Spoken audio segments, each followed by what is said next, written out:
wave of research. Our creative powers are being stretched. We're learning surprising things about how we sense the world around us. Exploring the mysteries of the spoken word. Nice. Nice. Noise, noise, noise, noise, noise, noise, noise.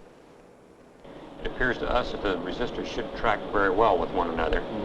So I think in the first go-around here, we should make all the resistors let's variable. put this on and see how... These men are design engineers at Bell Telephone Laboratories, the research and development part of the Bell system.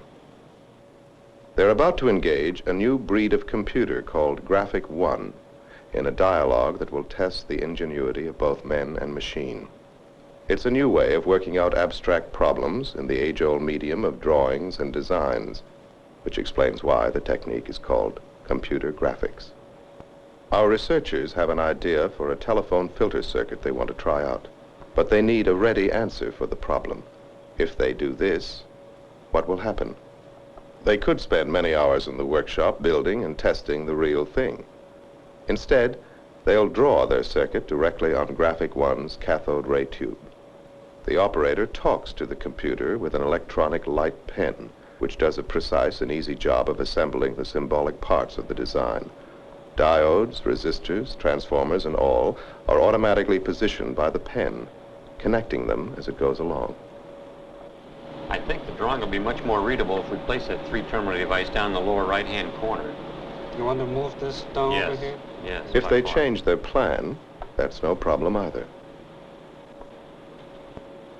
There's no need to memorize complex rules, for the computer signals the action when it's ready.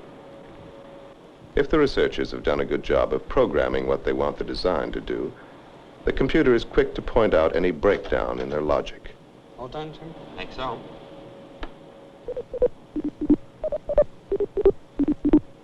No, you left out the number in this specification of the 2-port. We left out the input impedance. Right. Let's make that 1 mega. Okay, let's try again. The design is complete. But will it work? At this stage, a remotely located master computer takes over the job of calculating the performance curves of the circuit. Okay, let's go. All right, we're ready to interact.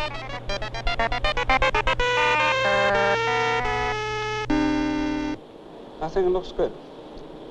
We certainly don't have to worry about the amplifier we're using based on this. On some of these letter things here, we're not doing it right. It's too gray. How much trouble is it to get that changed to some other color? Just find the right place in the program, make the appropriate change, and we'll run the whole thing again. Let's make bug A go, what would you say, down 1 square and right 1 square. So you see what we'll get is the program going through these lines. A consulting graphic artist and a Bell Laboratories scientist are collaborating on an idea for an experimental computer-made movie. Come out of it, you know, and Right, this yes, idea yes. of you being able to program something so we know what it's supposed to do, and what I get a great deal of response out of is you don't know what it's exactly going to do in terms of images. And It's interesting to me that you say the unexpected things that happen. Yeah. Because in a sense, the computer has done exactly what you told it to do, right? Their shooting script is an intricate set of instructions written in one of several programming languages available. This one is B-Flix, short for Bell Labs Flix. This is an excerpt from a B-Flix computer movie showing how the script, now a deck of punch cards with all the cues typed in, is fed into the computer, winding up as a reel of recorded tape. Hey, Bernie? Yes, sir. I've got another B-Flix movie here on 2 reels. Can you possibly do it now? Sure can. Great, No that's problem. the second half, All right. and this is the first one. All right, fine. We'll run it right now. How do you want these run, Ken? Please run it just halfway between F5.6 and F8. Leave it perfectly in focus.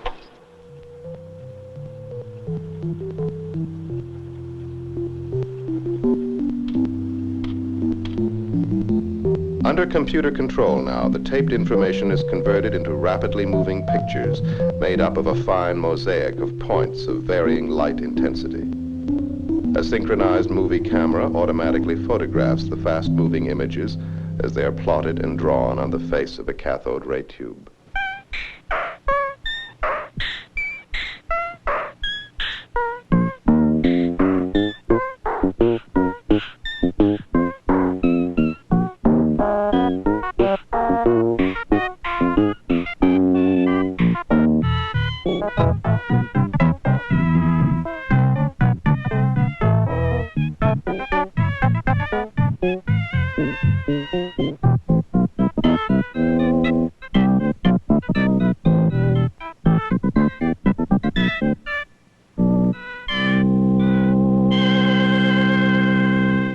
I want to reach out to this technology. I want to incorporate this technology into my art and have the two mixed together. For instance, what spellbinds me as an idea is that I'll be able to sit someplace in a railroad station and write a movie, or maybe even pick up a telephone eventually and write a movie.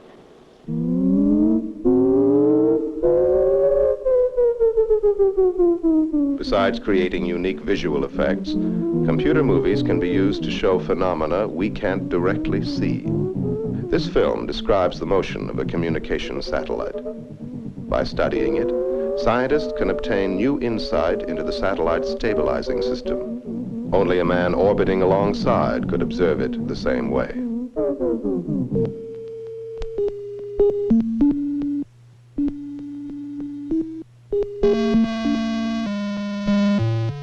Experimenters in visual perception are using computers to create weird, random patterns that never occur in real life, to find out what and how people see when these patterns are shown to them. These patterns are curiously reminiscent of the pointillism of the 19th century artist Seurat, whose beautifully integrated paintings are formed by countless computer-like dots and dashes. The art of Seurat is an incredibly methodical technique that produced only a dozen or so paintings in his lifetime. Today, researchers are generating that many in a single day.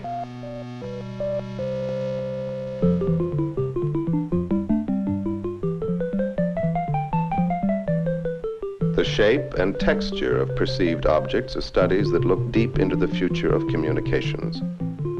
When we learn to separate the relevant from irrelevant in visual information, we'll be on the way to sending three-dimensional color picture messages over ordinary telephone lines.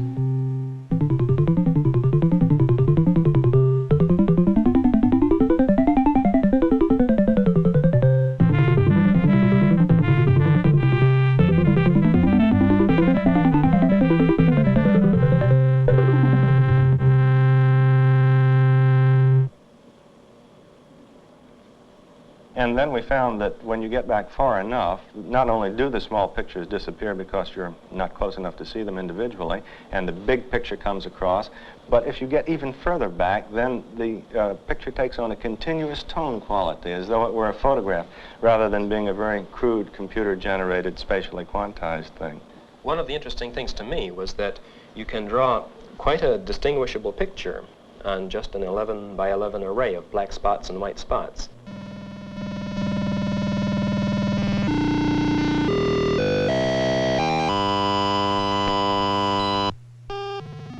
The entire musical score accompanying this film was composed on a computer that can produce nearly endless variations of sounds. We're interested in finding better ways of describing complicated sounds like speech. However, speech is still very complicated.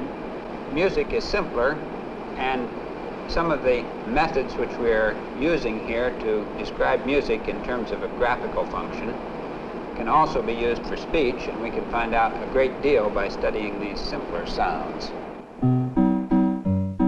Daisy, Daisy, give me your answer too. Programming the score is like composing for conventional musical instruments, except that notes are replaced by numbers. The computer converts these numbers into impulses that cause sound waves to come directly from a loudspeaker.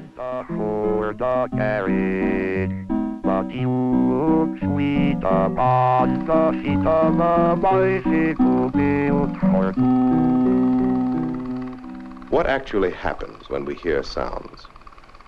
We know that the membrane of the inner ear changes sound waves into audible sensations. But until recently, no one had seen the whole inner ear in action. When sound waves strike the membrane, it makes thousands of microscopic movements per second. Only by computer could they be calculated and for the first time pictorially described.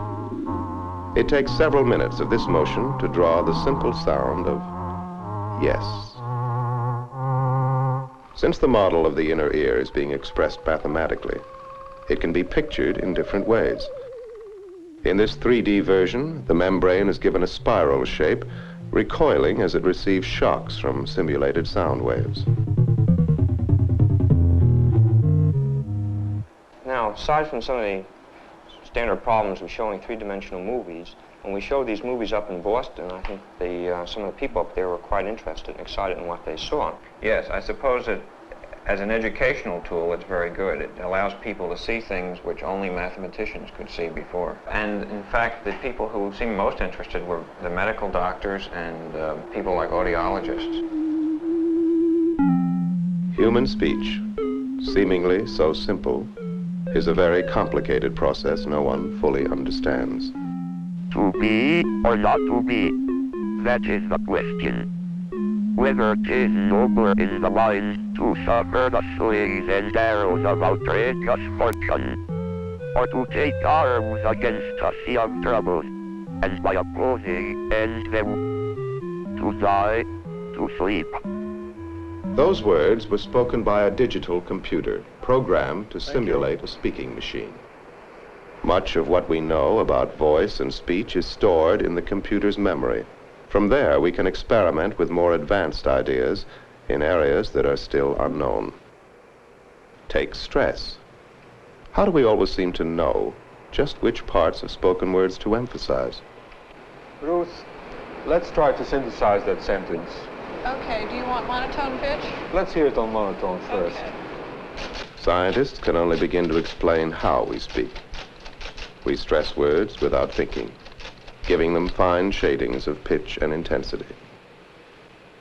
I like my glossy black. Let's see if we can change that stress on my. How about on my and black? Would that be all right? Fine, let's try it. When phonetic symbols are fed to the synthesizer, it combines them into intelligible speech. I like my glossy black.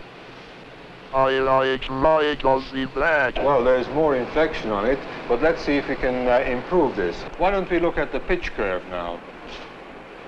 I think I'll try to make the inflection on black a little bit stronger. I like my glossy black. Let's see if I can improve that. I like my glossy black. The art of computer graphics is only in its infancy. Yet it is already stimulating creative thought in far-out areas where research is likely to get complex and unwieldy. It offers not only the means to quicken the pace of discovery, but an ideal way of communicating what we may discover.